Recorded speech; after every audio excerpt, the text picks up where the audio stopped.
I have had a lot of physical challenges throughout my life, and I have fairly recently begun to appreciate those challenges and difficulties because of the good things that they have brought to me. Well, that's one way of looking at it, because overcoming diversity and all of that sort of thing. But there's another thing that we want you to consider, and then we'll hear you fully, and that is when there are physical challenges, remember that when a problem is coming into focus, a solution is too. So that literally means that sickness brings wellness. But sickness, that you continue to look at sickness, brings more wellness goes into the vortex. But you look at the sickness, so it gets more sickness, more wellness goes into the vortex, but you're looking at the sickness so you get more sickness. So we haven't said this with this clarity before, but you've set it up for the perfect way of explaining it, that a lot of people are saying, they often don't mean it really fully, that they're not sorry that such and such happened because of the good that came from it. And we just want to emphatically say that good always comes from it, but the question isn't whether good comes from it. The question is, how quickly am I going to start tuning myself to the frequency of the good that came out of it, instead of staying focused on more of the current reality. Clear? Yeah, and I think that's where my difficulty has been, because the difficulty, we know that we're annoying the way we keep cutting you off, but the difficulty is simpler than you know. You keep talking about it. You keep talking about the problem that we just said to you, and don't be upset about this, because Jerry and Esther aren't getting it yet over the breakfast either. And we know that the reality is compelling, and it seems like that's where the tests are, that's where the doctors are, that's where your physical reality is. We get it, but you have to play that down, play that down, play that down. So if we, who know very well what you've put into your vortex, if we allow you, if we encourage you at all to continue the conversation the way it's going, we don't serve you at all. We have to say to you, stop talking about that. Stop talking about that and talk about this. You see, now's a good time to start.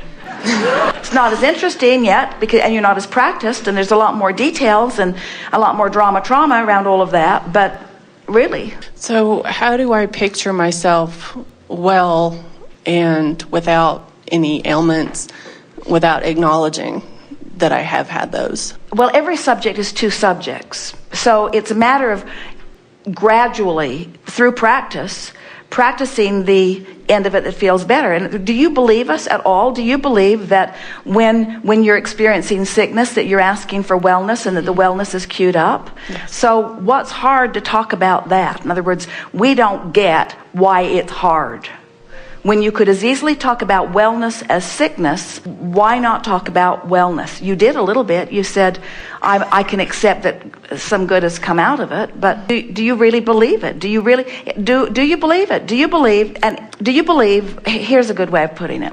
Do you ever hear someone say, oh, I've been well for so long and there are a lot of sick people, so I think I'm going to be sick for a while to allow sick people to be weller? You don't ever say that, do you? Because you don't think that there's this pile of wellness that you've been pigging out on and depriving others. And so that's one way of looking at this. And we want to convince you that, do you believe that you are a vibrational being? And do you believe that as a vibrational being that you can focus on wanted or unwanted? Yes. So what is this insatiable appetite, and it's not just yours, almost all humans have it, of wanting to explain what is? What is the big deal about what is? What's the big deal about what is? Is it, you know what it really is? I'm running around with a whole lot of other humans who have forgotten who they are, that don't remember about the vortex, who have trained themselves away from caring about how they feel, and we are, for the most part, just a big human complaining pity party. Those are the books that sell.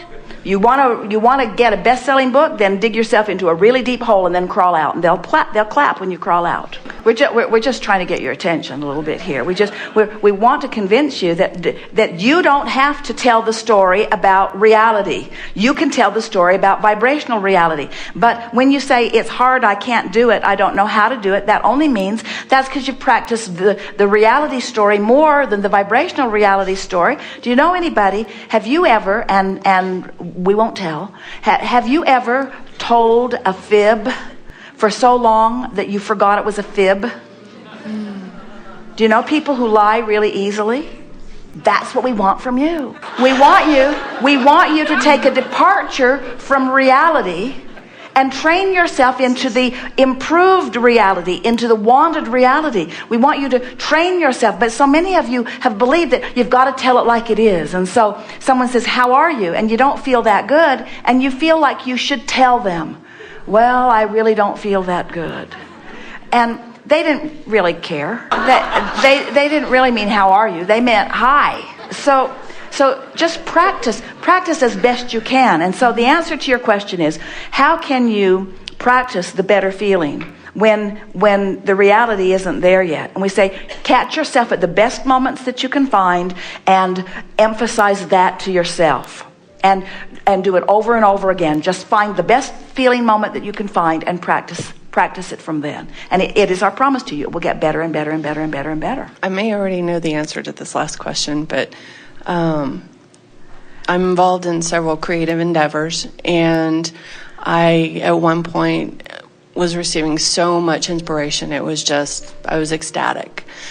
Then I lost my joy for it, and it seemed harder and harder to get into it, and I wasn't sure if it was because I failed to follow through with inspired action, or if maybe that wasn't what I was supposed to be doing.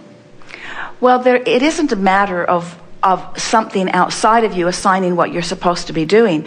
When you find yourself in a sort of trend where you're really feeling blissful, what that means every single time is that all this stuff that you've been throwing into your vortex, you're in the vortex or on the verge of it, and so you're feeling the inspiration.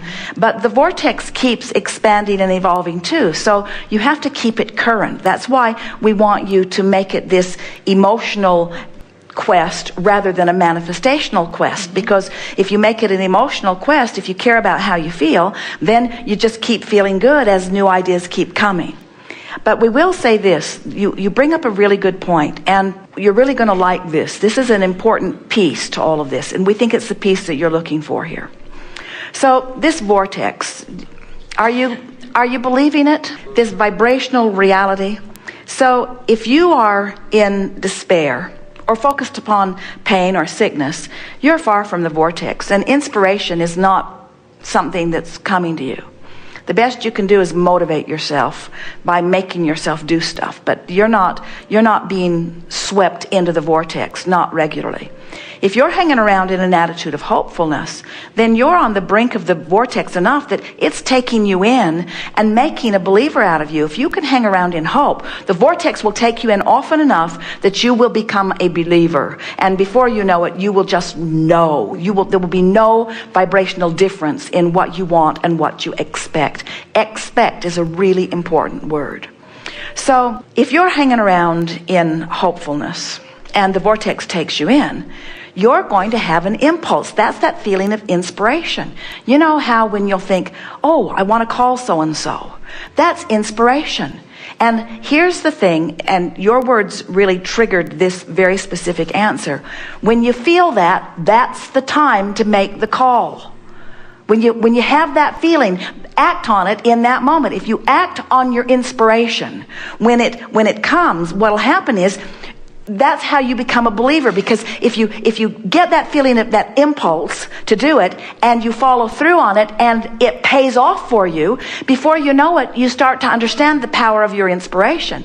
Esther laughs because her inspiration, they drive so much, and Esther is usually driving, and so her inspiration comes while she's driving, and it's just not the same to record it into the recorder and then later when they get to the hotel room transcribe it from the recorder and then enter it into her computerized enormous things to do someday list.